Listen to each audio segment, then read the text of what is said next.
Salut tout le monde, je viens de terminer une vidéo make-up sur ce look et vu que je ne me sentais pas fatiguée, je me suis dit pourquoi pas en faire une autre. Dans celle-ci, on va pas du tout parler de maquillage, on va parler des soins pour le corps. On me l'avait demandé en commentaire il y a quelques temps et j'hésitais à le faire parce que je n'ai pas du tout une routine sophistiquée, mais j'ai quand même quelques pépites qui pourront aider les personnes qui ont la peau sèche comme moi. On va faire ça dans un certain ordre, déjà la peau du corps, la peau, et ensuite le maillot et pour finir les pieds et les mains.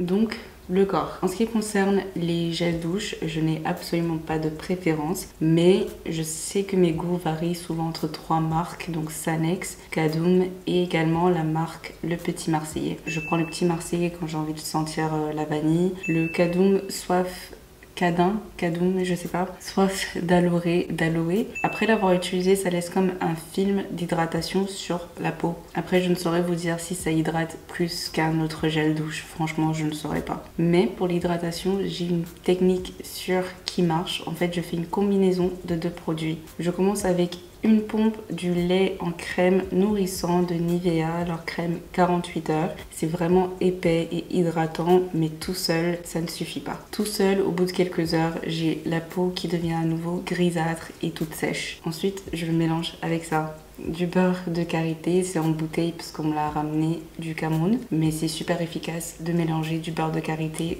à la crème de Nivea. Regardez-moi ça, la combinaison des deux, ça crée une texture tellement riche et douce, enfin c'est trop bien. Essayez-le chez vous, vous n'allez pas le regretter. Je suis sûre que je ne suis pas la seule à faire ça, c'est juste qu'il y a un hiver où je voulais mettre du beurre de karité mais c'était trop épais à cause du froid et j'avais besoin de quelque chose pour le ramollir et donc je l'ai mélangé avec ma crème Nivea et là j'ai trouvé la combinaison parfaite au hasard. Ça s'étale super bien et c'est vraiment super hydratant et ça te laisse avec une peau brillante et nourrie. Je n'ai jamais acheté du beurre de karité en France, donc je ne pourrais pas vous laisser de lien en barre d'infos pour ce produit ou quoi, enfin je vous mettrai juste beurre de karité. À chaque fois je demande à ma mère de m'en ramener depuis la Guinée ou dès que j'ai un ou une amie qui voyage quelque part, je leur demande de me ramener du beurre de karité. Ensuite, pour la transpiration, j'utilise le déo Dove et ça fait 3 ans maintenant que j'utilise ce même déo, je n'ai pas du tout changé, je ne compte pas changer à l'avenir. J'adore l'odeur, c'est épais, ce que j'aime bien parce que moi je rase mes aisselles, ce qui rend ma peau des aisselles sensibles. Donc j'ai besoin de quelque chose qui va certes m'empêcher de transpirer,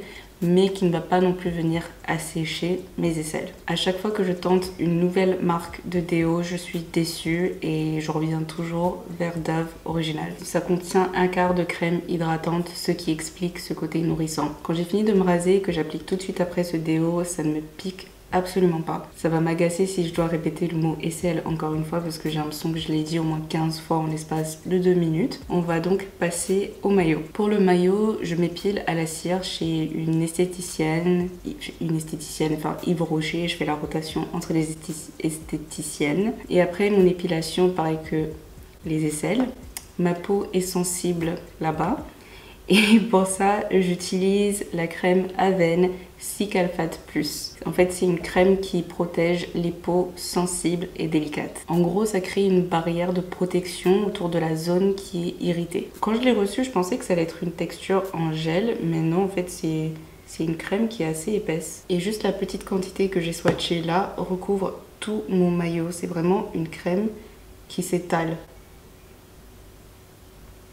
Même si c'est un produit qui est sans parfum, je ne l'applique pas entre les lèvres, je l'applique uniquement sur ma peau. Enfin si, les lèvres ça fait partie de ta peau, mais vous comprenez ce que je veux dire. Uniquement à la surface, voilà, juste à la surface, pas en interne, juste à la surface. Je sais pas ce que je fais sur YouTube, j'aurais dû être hôtesse de l'air. J'utilise ce produit tous les jours après ma douche. Et par-dessus cette crème, toujours sur le maillot pour rafraîchir la zone et adoucir ma peau, j'utilise de l'aloe vera. J'ai choisi celui-là au hasard, je l'ai trouvé sur Look Fantastic. La marque s'appelle Jason, c'est pas trop cher, j'ai oublié le prix mais bon, le lien sera en barre d'infos. Et là en fait c'est un gel sans sulfate, sans parabènes, sans pétroleum, sans phtalate.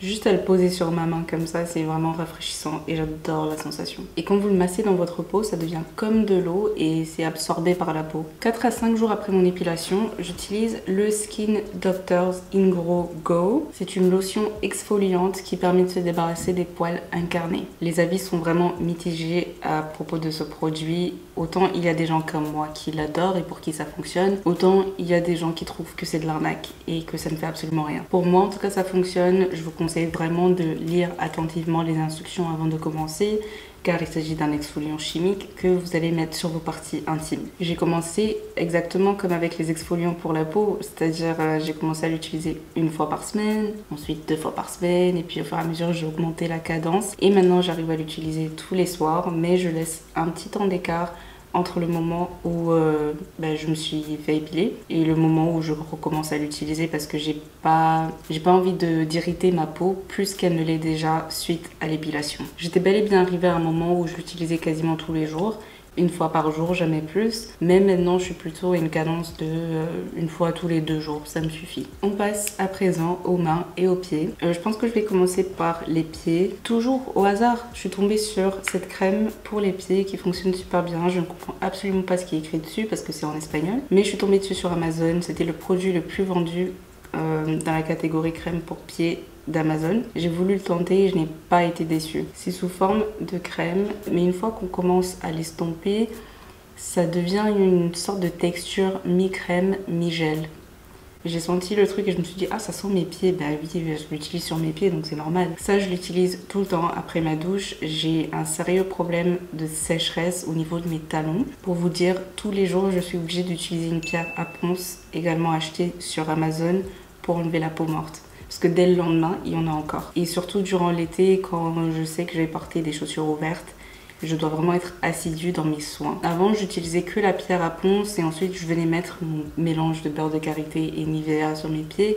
Mais ça ne fonctionnait pas bien, mes pieds s'asséchaient quand même. Mais avec cette crème, c'est pas du tout le cas et je suis vraiment désolée de ne pas pouvoir vous donner plus d'informations que ça. Je me suis juste contentée du résultat que je voyais et le résultat est superbe. C'est pas une crème qui coûte ultra cher, ça dure super longtemps, il faut une petite quantité pour recouvrir l'ensemble de vos pieds, que ce soit le talon ou par-dessus votre pied aussi, vos orteils, tout ça. Vous avez 150 ml de produit, ça coûte pas trop cher et là j'en suis à mon 2e tube. Pour finir, on a une crème pour les mains comme tout le reste. Je l'ai juste découvert au hasard. En fait, j'étais en voyage et je cherchais un petit format de ma crème Nivea. Et je suis tombée sur ça. Je pensais que c'était la même chose, mais pas du tout. Impossible de mettre ça sur mon corps.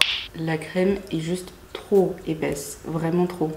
La crème est vraiment épaisse. Ce n'est pas du tout la même texture que la crème Nivea qui vient dans un flacon plus grand. Et donc, je l'avais juste gardé dans mon sac comme ça parce que bon, j'allais pas le jeter. Et un jour, en ayant les mains sèches, j'ai décidé d'utiliser ça pour compenser et j'ai réalisé que c'était super bien pour les mains. C'est gras et moi j'ai besoin de quelque chose comme ça sur mes mains, c'est ce qui me met à l'aise, c'est ce qui me donne l'impression que mes mains sont vraiment nourries. C'est une crème qui est plus grasse, c'est la plus grasse de tout ce que je vous ai montré. C'est limite aussi gras que le beurre de karité. Mais en tout cas, ça enrobe bien vos mains. C'est pas non plus gras au point où ça va laisser une tache à chaque fois que vous allez toucher quelque chose. Et vos mains restent hydratées plusieurs heures, en tout cas jusqu'à ce que vous les relavez.